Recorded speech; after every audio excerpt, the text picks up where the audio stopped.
The goal of this webinar is a presentation, but really, because this is members only of the Health Journalism Network, is to create a safe space for asking questions, sharing experiences with your audiences, if something resonates with you from the discussion. So it's really not a very, it's an informal discussion and get together. And if you prefer to pose, well, I mean, we stick to English, but don't, I'm not a native speaker, so please, don't feel like you can't ask a question because you don't have perfect English, because I don't. So I don't. yeah, so in Internews, it's very international. People are from all over. We are very inclusive community, so feel comfortable, whatever you want to ask. So without further ado, I'll give the word to my colleague Stein and then to Christophe. Over to you, Stein. I'll mute myself. Yes. Hi, everyone. My name is Stein. Like Bea already said, I'm already saying hi to my friends back in Minkamen in South Sudan, where I have very nice memories of working there. Um, I'm the humanitarian advisor within Internews, which means that basically I have the opportunity to work all around the world and to see how communication and information works in different contexts. I've worked in health responses as well, like for instance, the Ebola response in West Africa. I was in Liberia and in Guinea. I was also in the Kivu in Eastern DRC for the Ebola response there. So there is these linkages between, the health pandemic we see now and all the work that we are also doing as Internews during the COVID-19 response. And my particular focus is on misinformation and rumors. So that's what I want to talk about today. I have a number of slides, and as you will notice, I have no problem of talking a lot. I can fill like 2 hours about this topic or 2 days. But I really want to hear from you as well, because I know that every context is a bit different, and your experiences are also important for us to learn how our ideas and can work in a different context. And it's always a matter of adapting, changing, learning constantly. So that's why it's good that we're here all together, and that we can, share our experiences. And I will share mine, right? If there's anything you want to ask, there will definitely be a lot of time for questions after. If you feel the urge, maybe write it in the chat. Like I think Paula and Bea will also look at the questions coming. That we might just wait until after my presentation is done and then put them all together. If it's really urgent, you can always interrupt me. Um, so that's that for the sort of my own introduction. Um, Let me share you the presentation I prepared. I want to for you to know that I might sometimes make big statements, um, like for instance, rumors and misinformation, or why people aren't interested in your facts. Um, I'm of course trying to provoke a little bit of a discussion with a title like this, and I'm happy to talk about this later. But so today, like I would like to talk about misinformation, particularly in this health response. Um, First of all, not everybody might know what Internews is doing or might think that we do one thing, but Internews has a lot of different activities. But the one thing that it all brings together is that we want to make sure that people have access to information, but also that they can produce the information that they want to produce and that people can participate in that process. And we often have like very fancy words like the information ecosystem. The information ecosystem, that sounds very fancy, but everybody knows what it is because that is all of us who are either making radio or listening to radio or are like looking at like something on Facebook or sharing something on Facebook. And so the fundamental idea of Internews is that everybody is an active participant. The old idea about media and how it works was maybe a little bit too much of the on one side you would have the producers And on the other side, you would have the audience or the ones who are listening or reading or watching what you're making. Right now, of course, with the influence of social media and internet, we know that like people are producing when they are like writing a post on Facebook. People are sharing things that they like or not sharing things that they like, or they're criticizing, or they are like writing you as journalists directly on Twitter or on Facebook. And so it's a much more dynamic environment. And for us as interns, we basically want to touch on all those different elements of the ecosystem, the user, the producer, and at times that is the same person. Um, and I think that's important to understand also when we try to understand misinformation. So a word that we have heard a lot this year is the infodemic. The infodemic, like the pandemic, but then with information. And WHO has come up with a definition. It's the overabundance of information, sometimes accurate and sometimes not. And I think that's also important for us to keep in mind, because it's not just about wrong information. I think it's very important that when we talk about misinformation, that we don't think that we want to get rid of all of it, because by doing so, we might actually also silence voices that are not don't have so much platform or channel to voice their concerns, but also some of it might be right information, right? Yet we see that there is a problem, and the problem is a mix of things. It can be too much information, it can be too little information, it can be the right information, but not in the right place, not at the right time, not like in the right language, or a selection that is too selective. So when we think about that, too much information, there's a lot of coverage on COVID-19. Everybody agrees it's now December. Like there's also a bit of a fatigue. So we see these updates on, like this is happening in Nigeria, and then this is happening in Germany, and this is happening elsewhere. But if we cover every step of the way, the overall feeling with your audience might be just of disengaging, of not listening anymore, right? I said there is also an issue of too little information, and that's even with the best intentions. Sometimes we reduce the information to messaging, to something very simple, which has its role. It is important, but we shouldn't think that that does everything and that then the job is done, right? Even when we make it more fun, like a little bit with a joke, like we can work hard on the messaging, it's never going to fulfill all of the needs that people have. I said out of place, out of time, out of tune. Out of place, for instance, when we talk about social distancing in a refugee camp, how does that sound if you're living with your whole family in one of those tents or huts? Out of time, this is actually a little bit of a joke about the masks. I don't know if you remember in the beginning, WHO actually said like, yeah, you don't have to wear a mask. That had to do with a lot of considerations, and I actually was part of those discussions in the very early stages, because, well, there wasn't enough masks, and there was a fear of stigma that if people weren't wearing a mask, that they would get harassed. There was also a fear that the supply of masks, which was very low at the beginning of the year, would go to big people, like big companies buying all of it and then selling it for a lot of money, and that the professionals like nurses wouldn't get access to the masks. Now that made for a very confusing message, which you can see here on the graph. But the main message that I want to share here is that some information might be right in January, but it's not right anymore in December. And then out of tune, I wanted to have like out of place, out of time, out of tune.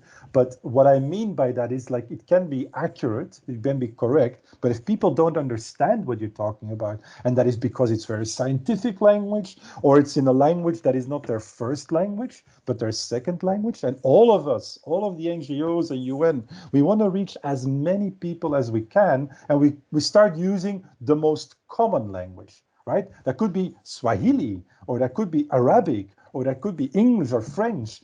But for a lot of people, that is not their first language. And so there is a risk that you, in your communication, maybe they understand it a bit, but they might not feel like that information is really for them, and that it's coming from somebody who cares about them because it's not in their first language.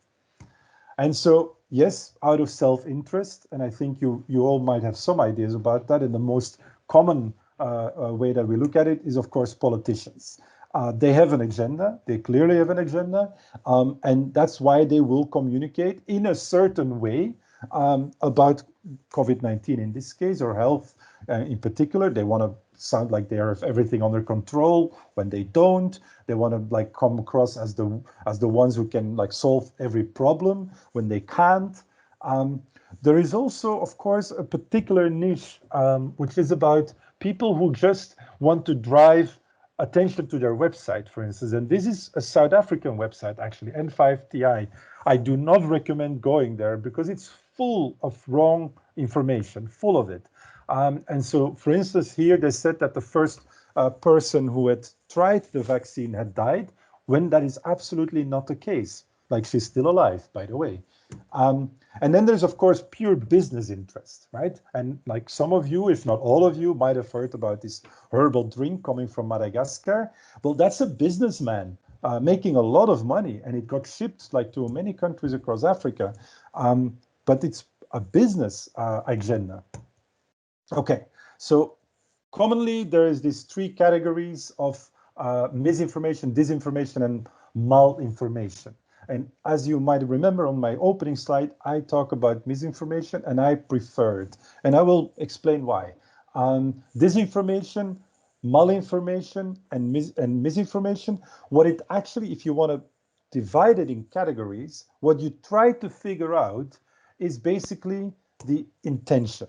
Like, what is the intention behind a certain message or a certain piece of information? Right? Is it to do deliberately harm? Is it to expose like governments, like for instance, WikiLeaks? That's malinformation. Or, and I would argue that is the most common one, it is somebody trying to make sense of a situation or actually believing information when it's not necessarily very accurate. And that is the misinformation. But the intention was not to cause harm. The intention was probably to do something good. Now, this is a question, and my first question that I want to ask you. If I said what the difference is between misinformation, disinformation, and malinformation, and I said it's the intention of the person sharing it. So if there is a difference, what is it that they have in common? And does anybody want to try?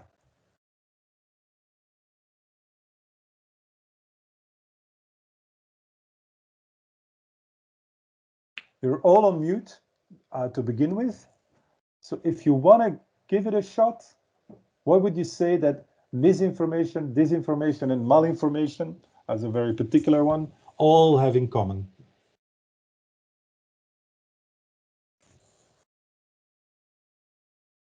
If nobody tries, then I'm going to keep talking. Oh, wait. There is someone that has a hands up. I can't believe this is a group of shy people. I don't believe that. This is Naku Egbe. So please unmute yourself. Nkanu Egbe. Nkandu Egbe. I'm so sorry. From Lagos, Nigeria. I think the common thread is there's something wrong with the information. I think that's the common thread. Disinformation, misinformation, malinformation, whether it's misleading or whether it's outrightly false, there's something wrong with the information.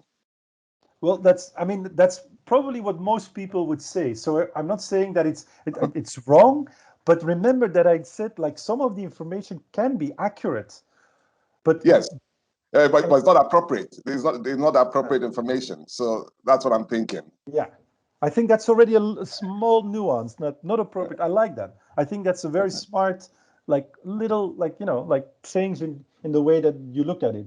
But I think what we're interested in, and I think it's mostly also like if you want to do something about it, I think what is interesting is the question, why does it get traction? What is it that they all have in common? If nobody pays attention to it, if I will tell you that... Oh, sensational. Well, exactly. It spreads like wildfire, right? And if I would say that COVID-19 comes from Mars and nobody pays attention to me, and I don't like, I post that on my Facebook and nobody likes it, nobody shares it, it doesn't get into the news, would we call it misinformation? Maybe, but is it important? Maybe not. But what we are particularly interested in, yeah. Sorry, my dear friend. Murali Krishnan wants to have a shot. He has some thoughts. Okay, go. Muralik, you can go ahead and share with Stein your thought.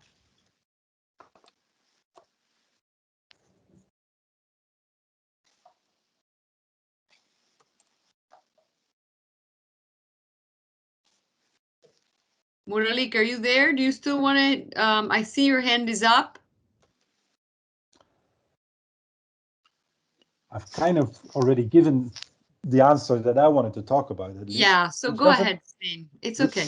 Yeah, which doesn't mean that there's no other answers possible. I'm always happy to hear another perspective, and I like the appropriate answer. I think that's actually a very smart answer. I want to talk about traction because I think once that's where it can get like harmful. If nobody pays attention to it, it won't do any harm. But if it gets traction, if people start sharing it and liking it and everybody talks about it and it's in the news and like that's where it can potentially do harm. So when you Google traction, you see this car because this is for those who speak French, traction avant. That's like an old Citroën car, and the engine was in front, and so it was pulled from the front. So I'm going to use this image to talk about what like misinformation, how that really works. And I think for me, the most interesting question to ask is why do people like it? Why do people trust certain information?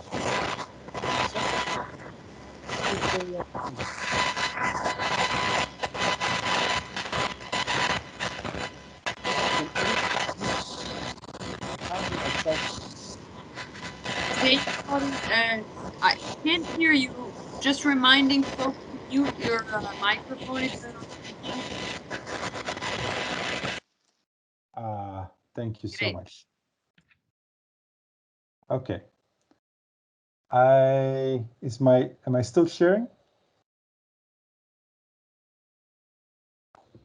No, am I?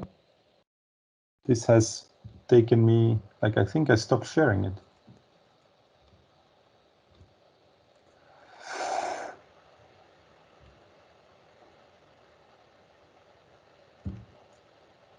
Okay, let me go back to my presentation.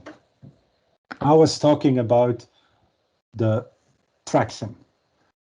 And I was saying that I'm interested in understanding why people trust, share, like a certain rumor or a certain bit of information. And I think we have to understand the psychology of it.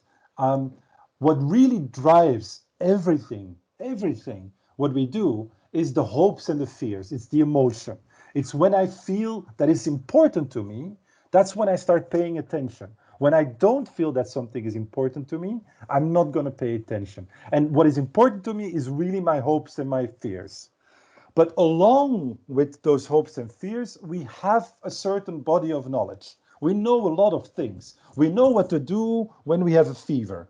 We know that sometimes like lemon and ginger can help you to feel better if you have a sore throat. We know that like there's a lot of things that we know that your mom has told you, that the doctor has told you, and that you read in the newspapers, etc. And that sits in front. That sits always in front because that's what we work with on every day. Now, we have our hopes and fears, which is the fuel of the information. We have our pre-existing knowledge. And mind you, some of that can be right and some of that can be wrong, right? We have a lot of bias in our head. We have a lot of prejudice in our head. We have but also a lot of really valuable, good information. And then there is at the back seat, let's say, some space for new information. But if the hopes and the fears are not addressed, if my concerns are not addressed, and if I can't combine it with my pre-existing knowledge, that new information doesn't go anywhere. The car doesn't drive. That's the theory. Okay. And now, Stijn, I have a comment. I wonder yes. if you might be able to answer this comment. Let me just find it. There's a question about Madagascar and COVID-19 tonic. Many people who took that herb give testimonies that they were healed after drinking from it. How can you convince someone that the candidate's Madagascar herb is misleading the consumers and it is not the right treatment for the virus? Yeah. Your thoughts? I think that's a very good question, actually. And we talked about that a lot over the past year, because that Madagascar tonic or drink was and I don't know if it still maybe is very popular.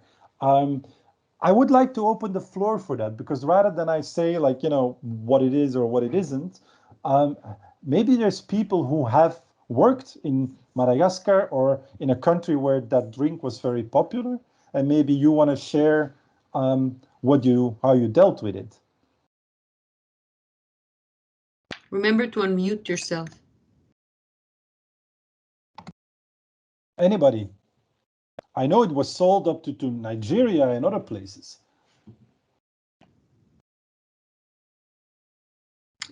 Yeah, go ahead and unmute yourself. I see.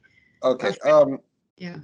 It actually resonated somehow in Nigeria, but it wasn't popular because, first of all, we had to subject it to science. The whole thing about the COVID-19 experience has been that, well, you have to allow science to take preeminence in anything that you want to communicate. So, first of all, we were told that it had to go through the rigors of testing by the scientists. Then the other thing is that Madagascar later reported cases of COVID-19. There was a preponderance of many cases of COVID-19 after the drink had been made popular. So yes, it was good at the time that it was advertised, but I think that the whole thing, the whole experience of testing and having what do you call it, a fully investigated solution to COVID-19 had to be subjected to science, and that hadn't been fully explored with the herb drink from Madagascar. Yeah. So thanks for that. That's of course very important. I would like to ask you, when we saw how popular it became, what were the hopes and the fears that drove this interest in that drink? Can somebody try to unpack that? And please. Yes. Well, the hopes and the fears. First of all, we're very hopeful that at least a solution had come from an African country. Yes.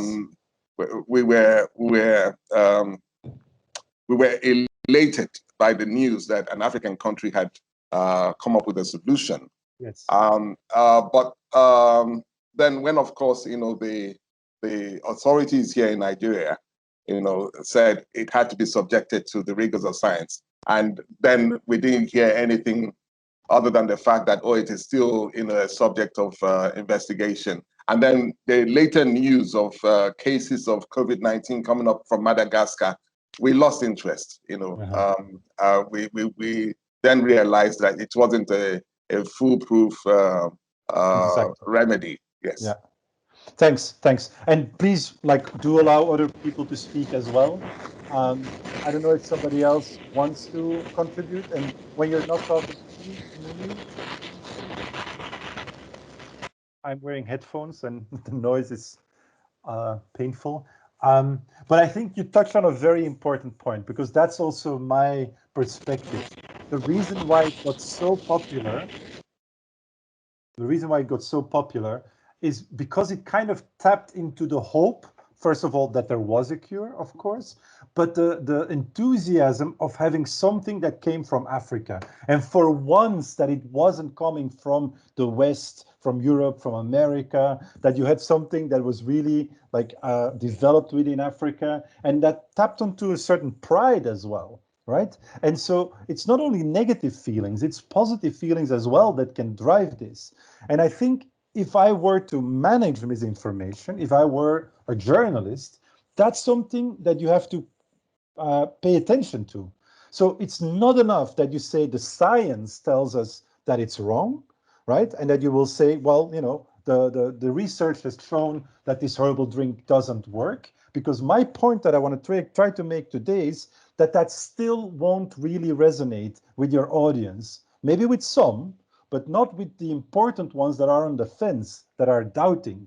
And those people, like, they want to, find something that they can do. It gives a sense of control. If I drink this drink that I can buy in the local shop, then I'll be safe. That's a very deep sentiment, of course. The second one is that African pride, of course, like so tired of always being the guinea pigs of, you know, like new vaccines, etc. Remember the two French doctors who at some point said, like, let's test it in Africa with a sort of, you know, horrible, arrogant attitude. You know, like that, the resistance, that is, of course, a positive feeling to say, like, hey, we're tired of your solutions. We want to develop our own solutions. Now, if I would write about this drink, I would look for like African scientists that are looking into solutions, that are part of the global efforts to find a solution, and that can tell you, like, yes, we are doing really valuable work, and there are doctors doing valuable work in Africa, but this isn't it, right? And to get more to the point also of the testimonials of people who claim that they got, you know, healed, that is where, like, as health journalists, you really have to understand the science well. Because of course you will always find somebody who drinks a placebo, right? Like you have all heard about placebo effect. That is, and if you haven't, like, that is something that you then have to look into. Like, you can give somebody a water, if you tell them that it's going to cure them, some people might actually get better because of the placebo effect. Apart from that, people recover from COVID-19. Not everybody dies. So even if you recover after having had COVID-19, it doesn't mean that that drink was responsible for it, but it could have been just your body being strong enough to survive the COVID-19 virus, right? Stijn. Yes. Stijn, sorry to interrupt. I have another example from a journalist from Tamil Nadu in India, and it's Murali Krishnan. And I think his mic is working now. Feel free to chime in. Can you hear me now? Yes. Yes. Okay. So good evening to all. Good evening from Tamil Nadu, Chennai. Vanakkam. Actually, we have a very good example regarding this COVID-19, because here we have a history of traditional medicines and all those things are here. So people used to believe on Siddha, alternate medicines apart from allopathy, which is not scientifically proven on this coronavirus.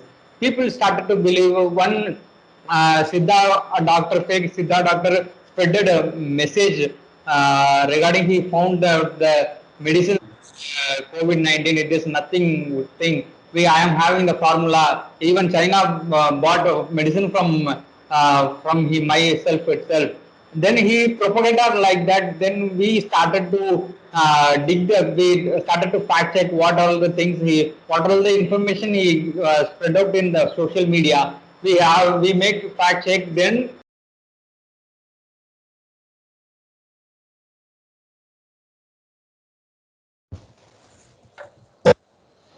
Thank you. Yes, and I love hearing you know, like your experiences on this call as well. And I think, you know, like that is always very interesting to hear from different parts of the world. Thank you. Okay, shall I continue? Yeah, go ahead. Here's what we used to think. We used to think that facts are stronger than rumors, and that if we provide more facts, that we will, of course, always win from those who, are spreading rumors or believe things that are not true. And I think we all experience something that it's now almost the opposite. Like we are there as, serious journalists with our facts, but the rumors are so much stronger. And it's like fighting a losing battle. That's what. And what you see also within Internews and all across like the media houses around the world is that we think just more facts. Like we're gonna provide more facts and then we will win this war. And you hear a lot of this kind of warlike language as well when it comes to misinformation. We're gonna battle misinformation. We're gonna fight rumors, etc.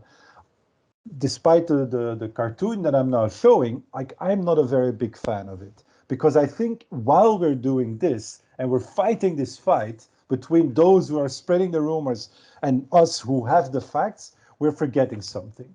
And I think what we're forgetting is actually our audience. And our audience is there and they have still the same fears, still the same hopes. And in the meantime, in the background or over their head, like there is people fighting this war between who's right and who's wrong. But I don't care. Like I have a concrete problem. Maybe it is I work as a waitress in a canteen, which is very crowded, and I don't want to lose my job, but I'm afraid of COVID-19. That's a problem, right? And so while we're saying like the science says this, and the misinformation is wrong, like that person, that waitress in a canteen, maybe in Nairobi or in Delhi, still doesn't really know what to do. So what we try to do within Internews and the kind of projects that we try to set up and help to support is to shift a little bit our thinking. This is a typical supply-driven process. And by supply-driven, that's a term that comes from economy, right? Like supply and demand, like that's how the market works. But the supply in this case, we have like some major sources. And when we talk about COVID-19, I would say there's all the facts and the figures. Like so many people are infected, so many people in hospitals, so many people have died. We follow politics and we basically feel that we have to report on everything that comes out of a politician's mouth. Because it's a politician, it's important. And then, of course, there's these press releases from UN agencies, NGOs, the Ministry of Health, etc., that says like, yeah, we have, added like 500 beds to take care of COVID-19 patients, etc., etc. And then we start working as journalists. Like we go or we get the press release in our mailbox. We follow the figures of WHO or CDC or another organization. We say, okay, this we need to put on the front page. This is going to go on page 3. We do some extra research, like, okay, what is the difference between a vaccine and a vaccine trial, and what is the difference between healing and curing and helping. And then we produce an article or a video or something on the radio. And through our channels that we own, that's a newspaper, that's a radio station, that's a TV station, we reach our audience. Am I right? Like, is this a very classical way of an editorial process? In the middle, you see an editorial meeting, I think in Singapore, but I'm not sure. I think everybody can agree that's what it looks like. But what we see is there's a bit of a problem with it. If we're going to do it this way, not only are we so focused on bringing the facts, and like I already said, maybe forgetting about our audience, there's also an issue when, for instance, politicians are the source of misinformation. There is also an issue when there's so many figures to cover, like so many people that have, submitted to hospitals, but then maybe different sources say different things because, the data is gathered in different ways. So there's you're running after the facts and you're behaving like a reporter that is neutral and that is just capturing what is happening and then sharing it with your audience, that you might become part of the infodemic. So we want to do it differently, and we say we want to make a demand-driven editorial process. And we start with our audience. We don't end with it, we start with it. And only what we hear, and when we hear concerns and questions that live within our community, and a community can be very small if you're a community radio station in Minkamen, for instance, but it could be a national,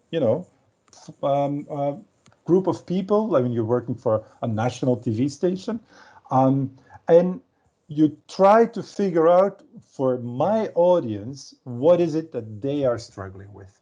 And you can do that in many different ways, and we can talk about that. But as a process, that is a starting point, because the best thing about that is that you know that when you are talking about the things that people care about, that they will listen. And that you will only talk about those things that they care about, so that you don't just flood them with information because you can. And internet, for instance, really has made it possible to share as much information as you like, because like it used to be, you had like 24 pages in your newspaper, and then you had to make a selection. These days, you basically don't have to make a selection. But we are going to make a selection, because we want to make sure that when we produce something, it actually reaches the right people. And we're going to say, okay, we're going to listen first. We're going to use that as the start of our process. We're going to do research. We produce as journalists, because it's a skill, it's a profession. It's not just, like it's a different job than a carpenter or a baker. We know our job, and we know well how to produce this. And then we're going to distribute it.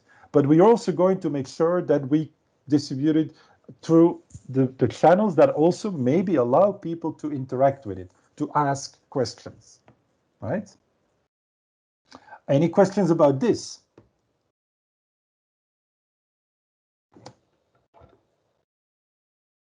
I have a question, Stein. This is Bea. Well, good. Another one of our audience. I let them, because I have a question about the mainstream media. Yeah. Go ahead, our friend from Nigeria. Sorry, I do not intend to hog the mic, but I have seen that the demand-driven editorial process is actually more expensive than the supply-driven editorial process. So how do you get around that? What are the ways of reducing the expenses in this regard? I think that's a very good point, actually. It requires a bit of effort. I would argue that it doesn't have to be super expensive, and it doesn't have to even cost anything at all. In these days, like, you have to be careful to think that you know what people are talking about when you look at Twitter, because there's a very, very small audience that is active on Twitter. There's a lot more active on Facebook, but the way that people use it, a lot of what they talk about might be in private messaging or WhatsApp channels, etc. However, that is a start. Like, it used to be much harder.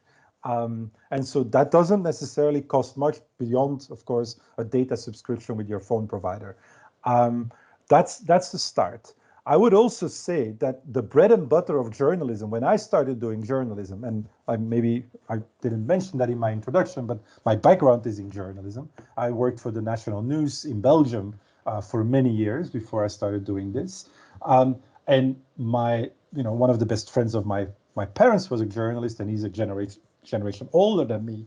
Like, he would always tell me, your address book is your biggest value. That's the most important thing you need to have. And this was, of course, in times before internet. But so he had literally a paper address book, and he said, this is what the most important thing in my job is, network. And it's still the case, I would argue. Like, do you talk to civil society organizations who work with women, who work with people with disabilities, who work with youth, who we work with, and are you regularly checking in with them? It's not perfect, because not one single solution is ever perfect, but call them, ask them, what is it that your people are talking about? What is it that they are concerned about? Make that active networking as really like journalists. When you watch movies, they go into a bar, they talk to the local police officer, they talk with everybody, and that's how they get to know it. But we've gone a little bit away from that by sitting behind our laptop and like looking at the emails coming in. And of course, like, we're just, like, that's easy. That's the supply driven. It's what falls into your lap. But if you start networking, and we with Internus, when we do real like rumor tracking and misinformation management, we actually have like data people and social media monitoring, and we invest in it. And then it of course gets a little bit more expensive because it's labor, it's people. But you don't have to do all of that to do some of it.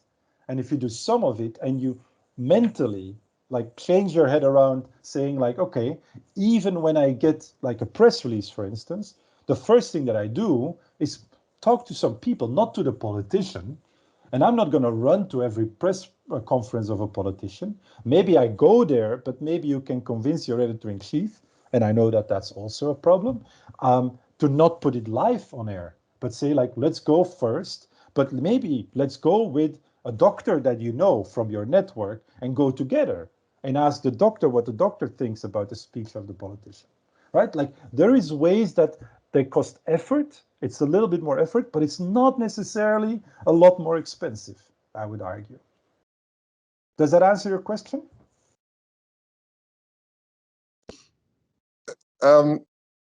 It does. It actually gives some insight. So I'm actually thinking about how to extend what you have said. So that's why I'm pondering. That's Okay. the reason for my delay. Yes, Go. but I really have taken a lot of notes from what you have just said now. Okay. Please do ponder and do take notes and ask questions if you have any other questions. Is there anybody else?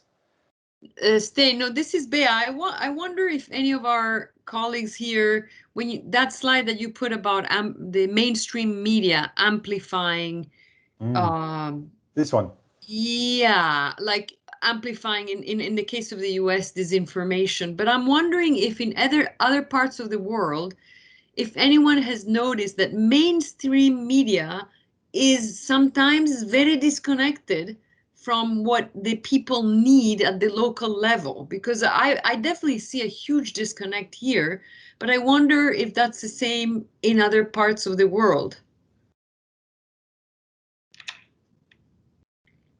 That's a question for everybody on the call. For anyone, yeah.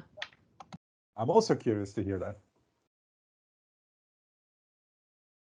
I might pick on if anything, maybe even Christophe and his East Africa team, if they've noticed a disconnect.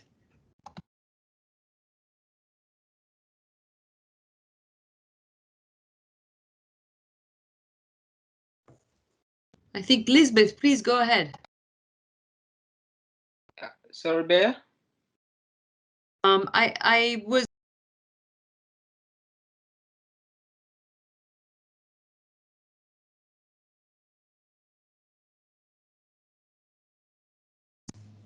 Hello.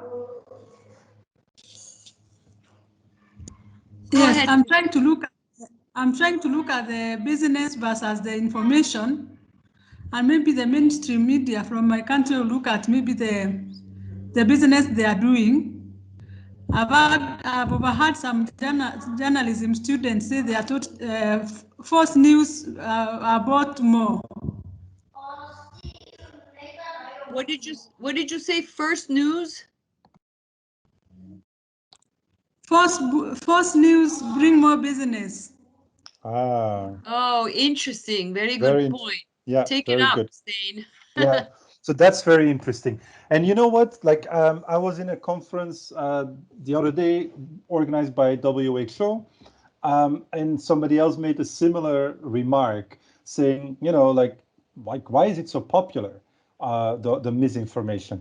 I would say, and that's where I go back to my don't forget about your audience and don't forget about the hopes and the fears. Misinformation, if we really look at it analytically, like does a few things really well. And I would say one is the emotion, right? Like it often has an element of emotion, or it appeals to an emotion. Even when I showed you the front page about the drink from Madagascar, that's like a very serious magazine. That's like a news magazine that's bringing it. It doesn't look necessarily like it's full of emotion, but that pride that speaks of that cover, I don't know if I can maybe go back to it. It's a bit like down into my presentation. But no, like it speaks of pride, of course, right? And that's an emotion in itself. Here it is. Africa's healer in chief, right? So it is really sort of like this heroic figure almost on the front page. So if you look at it, it speaks of emotion. And the second thing that I would argue that it is very good at, it's linking it to people's reality. So it doesn't go into very, complicated science. It doesn't necessarily speak of things that people don't understand. It actually speaks of things that people do understand. When COVID-19 happened, and like it's either like very conspiracy theories, like it's about Bill Gates is trying to control our lives, and everybody has heard of Bill Gates, so that's something that is pre-existing knowledge, right? That's like one of the richest people in the world. It's a very powerful person, of course, because of that. It does something with technology, and technology is for everybody a little bit, hard to understand. So you can basically claim anything about technology. And then, like with that, like they say, oh, okay, it's about control, and that, of course, is a fear. People are afraid that like governments or like those super rich people will control them. And I think some of that is actually justified, right? Right now, I'm from Belgium. Our government is making a lot of rules and regulations around following the COVID-19 guidelines. Like, for instance, we're not allowed to have like big gatherings and parties with more than 10 people. And so they are like putting drones into action to look at heat with heat cameras to see where there's a lot of people gathering. Now that's a little bit like like exaggerated. That's like a government really getting into our private lives, and people don't like that. It's a bit scary. Yeah, it is a bit scary. Yeah, and so I think rather than laughing with it or saying that they're wrong, that Bill Gates is not going to like you cannot put like microchips into a vaccine. That's just simply not possible. And Bill Gates has no interest in doing that. But like you can laugh with it, but you have to acknowledge that that is a fear, saying like, listen, this is something that people are genuinely afraid of. And then I think when we do put those elements into place, we might also be successful. If we just focus on the facts, and remember that my title was like, why is nobody interested in your facts? It is because without the other elements, the reality of people, the real concerns of people, like all in one package, like on this slide that I'm now showing, like that, those facts, the new information is actually not going to travel anywhere. It's not going to be accepted. It's not going to be liked. And the misinformation does that very well. Unfortunately, then, with information that sometimes is wrong.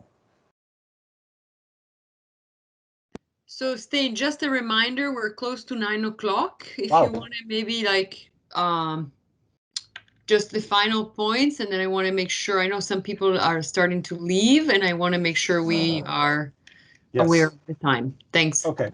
I'm gonna end with these 3 takeaways. Very simple. Like, one is you do listen to your audience. That's the start. Let that always be the start. 2, be selective. You do not have to cover every single fact and figure that is out there on COVID-19. And 3, and now we haven't talked about that so much, when we talk about fact checking, it's often like people, and especially journalists, I would say, want to know where is it coming from. Because then you can, of course, identify the intention that is behind the rumor and seeing whether it's somebody trying to do harm or not, etc. I would argue that that costs a lot of time, and that rarely works. It's very hard to find the source of a rumor. And I would argue, focus on the way forward. Focus on what people can actually do. If it's like the herbal drink, again, as an example, why another reason why it's popular is because it's within people's means. They can buy that drink. That is very comforting. Now, that drink doesn't work, but there is maybe other things that people can do within their situation. And that makes the fact-checking methodology that we have within Internews more of an agenda setting. And by that I mean that when we acknowledge people's concerns and put that on our front page, people will pay attention. When they see that their concern is on the front page of their newspaper, that will make them buy that newspaper, and your editor-in-chief will be very happy when that happens. Let me finish with that.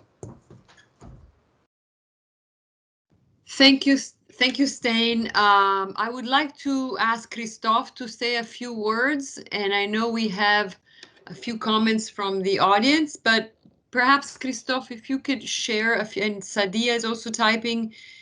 Christophe, would you like to say a few words about what's happening in East Africa and some of it, how this presentation and some of the concepts and that Stijn has presented reflect in the region you have been covering, and also maybe share a few words about your network on WhatsApp?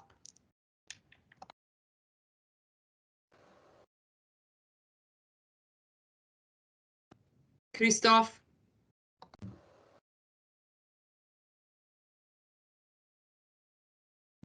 Christophe, can you unmute yourself? I've stopped sharing my screen. I don't know if you need... there you are, Christophe.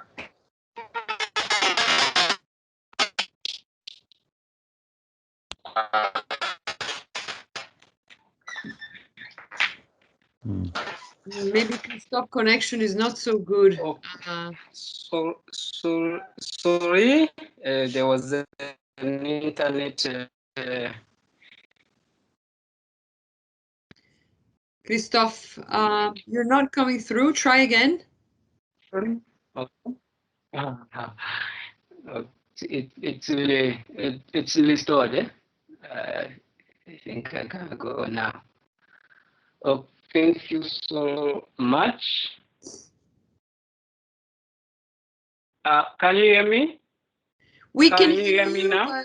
Yeah, we can hear you. And Can if you you hear could me say now? a few words, we can hear you. A few words about your network. Okay. Okay. Let me go through straight away very quickly. Let me share my slides.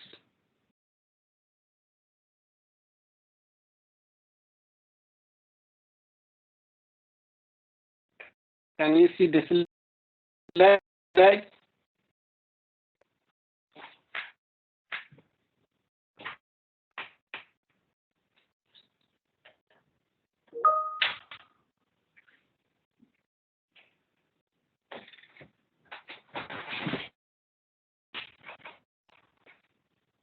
Can you see the slide? No, we can't see the slides.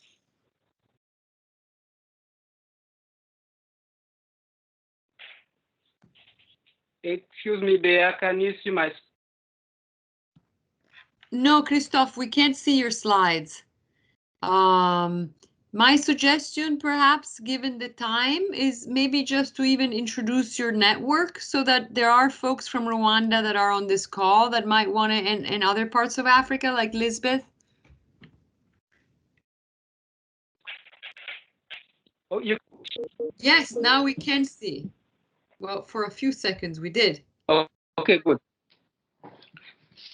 So let me go. Let me pass through my experience. I hope Stijn has explained very efficiently about rumors and misinformation, but I'm sharing the experience in the in sub-Saharan Africa. So I can say when we can ask ourselves why social media. Social media, it's instant messaging, which comes and goes out immediately. It's also affordable platforms. You can buy data for a week, for a month, so that you can chat instantly every day. In time, they don't never mind about borders. You don't have extra charges when you are contacting or messaging someone who is out out of your country. So it's now that's I can say social media has made communication very easier because you can now sit in Nigeria or in Rwanda, chat with someone in China, in Europe. So it doesn't mind about borders. There's no extra charges like other calls or SMSs. So then why journalism? If any can share the information via social media and to the big or to the wide audience, why journalism? Journalism comes in just to filter the information. You see everything misused is harmful. Even medicines, when you take them differently to the doctor's guideline, they can result in other effects.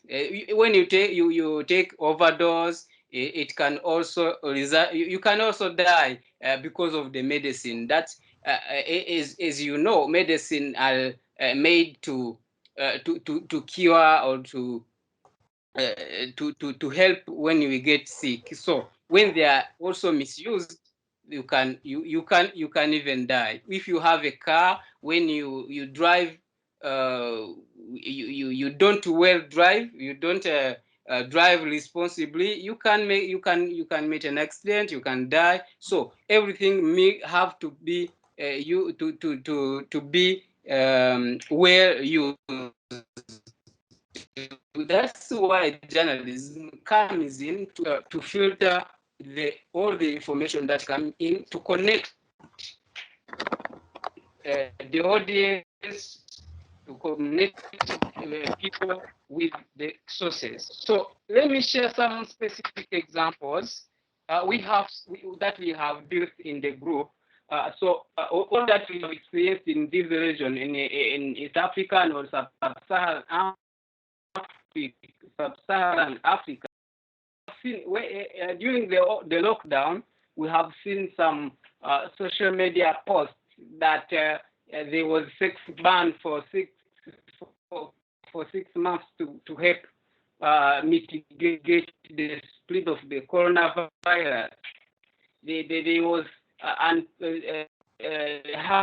herbal cure for coronavirus.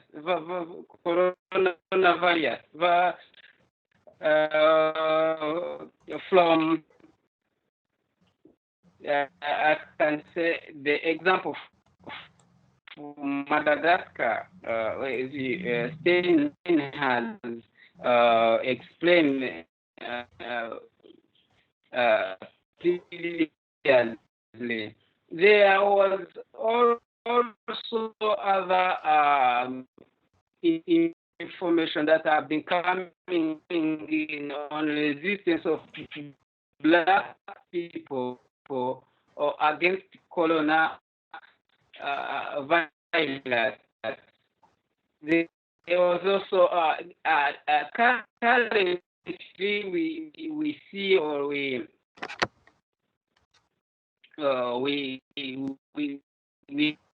have a lot of rumors, a lot of misinformation on the COVID vaccine. Christoph, So I'm sorry, Christoph, can you hear me? Group WhatsApp. Christoph. We have Christoph, can you hear me? We have tried to bring together. I have brought together. Christoph, can you hear me? Journalists from across Africa, across Sub-Saharan Africa. There are over 100 journalists from around 20 Sub-Saharan Africa countries that have been with the group. It has been helping debunk rumors and misinformation, training members as well as keeping them in the rope, means sharing what's happening in their respective. Yes. Yeah. Yes, I do.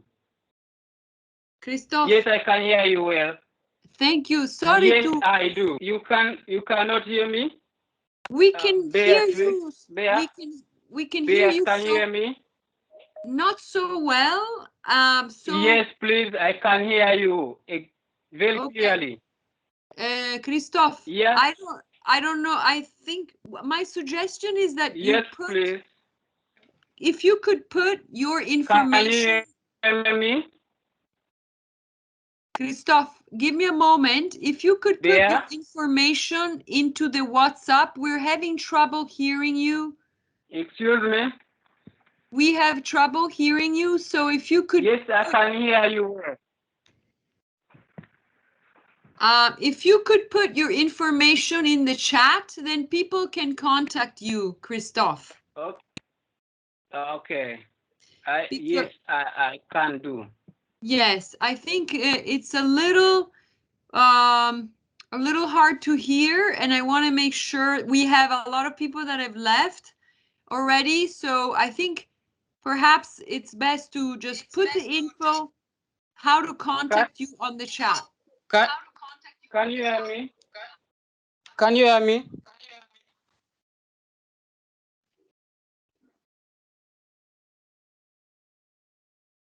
So I would, Christoph, while you put your information on the chat.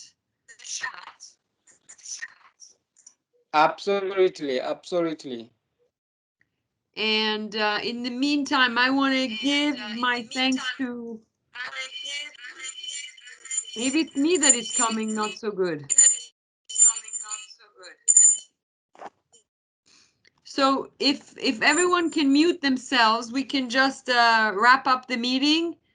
And I want to thank everybody for joining. I especially want to thank Stein and Christoph for Stein for presenting, and Christoph for presenting, but also I'm sorry that the communication wasn't ideal. We're still working remotely, all of us, in this very strange times. It allows us to connect, but the connection isn't always great.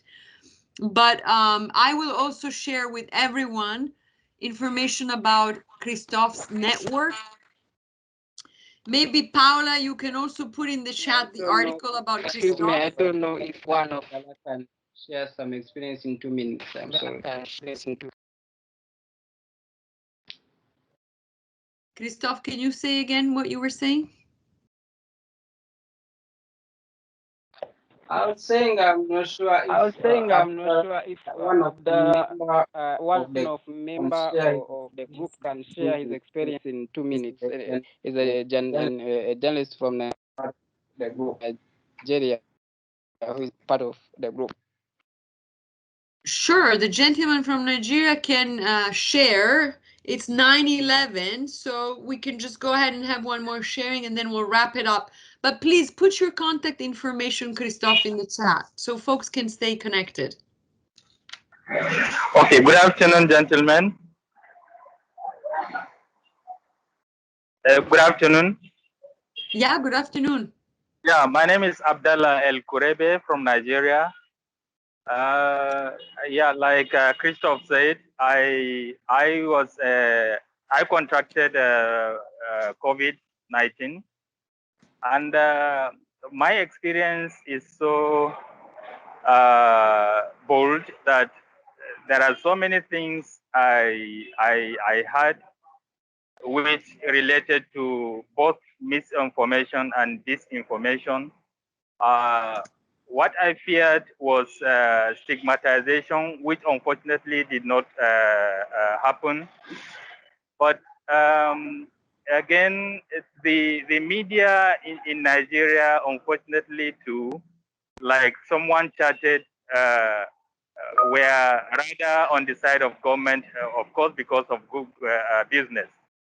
More of information that was coming about COVID was actually from the side of government, and not so much was being done by the media on the issue of investigation as to the real reasons why it escalated at a point. Government should have controlled it, even though it came when all governments globally were not prepared, because it was a pandemic that they were not ready for. Again, some of the patients I was with in isolation centers, we are like never believed that existed, and because there was no proper information, no proper sensitization, and some who were taken to isolation centers felt they were only being used to make money by government. Like I said, when I came out from isolation center, a very big government official asked me how much I was given to agree to be isolated. So you can see the extent that most Nigerians were so disenfranchised with regard to proper information, with regard to misinformation, with regard to so many other things. And this continued to happen, of course, because it struck when most of our media organizations also did not have bits or health bits who would have reported probably accurately, who would have done much more than was done, because most reporters are political. They are more experienced in politics, reporting business and other sectors, not health. I can say without fear of contradiction that there are, compared to the number of media organizations we have in Nigeria, only the number is very infinitesimal that have health texts that could report health in details to the understanding of our populace. And this is a very big challenge. Our doctors too, and health personnel, especially in the isolation centers, we are not, some of them too did not believe in the existence of COVID-19. Yes, the fear was there, but they believed that it existed, and for them to be prepared to actually work towards curtailing it was not there. So it was a big thing that if journalists who were so brave enough were around to report the real issues as they existed then, I think so much would have been done to enlighten the people about this scourge. Thank you so much for sharing your experience, and I'm really sorry about you having gotten COVID, but I'm glad to hear that you're better and to hear your experience. Stein, would you like to say something, or? No, like I think it's very important that we hear this, and yeah, like I would like to encourage everybody, maybe not this time, but like going forward, if we organize these calls, like your stories are really what is important. And I know I talked a lot today, but hopefully in the future you will be able to share more of your perspectives, ideas, solutions, maybe some of the challenges you're facing, and maybe somebody else on the call can help like looking for solutions. So no, I don't have more to add. I think it was a very important story to share. Thank you so much to everyone for, we have our colleague from Nigeria who wants to say one last word. Nkanu. Yes, sorry, to Beatrice, thank you very much. I just wanted to say that in addition to what Sina shared earlier, that, in every destination, I don't think it's just peculiar to Nigeria, that there are many sources of information. There's a lot of, wrong information being bandied about. So the sources are very difficult to distill and find credible. So this is a big challenge, to a lot of us who are looking for the right data. So apart from what you have with the government, what you have with the hospitals, the health institutions, it's very difficult, for instance, for you to go to the normal people to say you want to get information without that information being shut down as not being credible. So there's all of that as a challenge, and I think that going forward, we have to think about how we can be able to incorporate data from other sources apart from what the government releases or what the health authorities do release. That's my contribution. Thank you so much for that. In fact, speaking of data, we are thinking of offering a data journalism and also understanding data from governments, webinar discussion or flash talk. So we will definitely alert you. Please follow the Health Journalism Network Facebook page if you can, if you aren't already doing that. And then you're all part of this network, so we will communicate with you in different ways. We're building out a page. We will have this recording and the PowerPoint. If Stijn gives us permission, we will share it with the group members. And yeah, so we'll look forward to connecting with you again, and stay close and stay safe. Thank you, everybody. Thank you.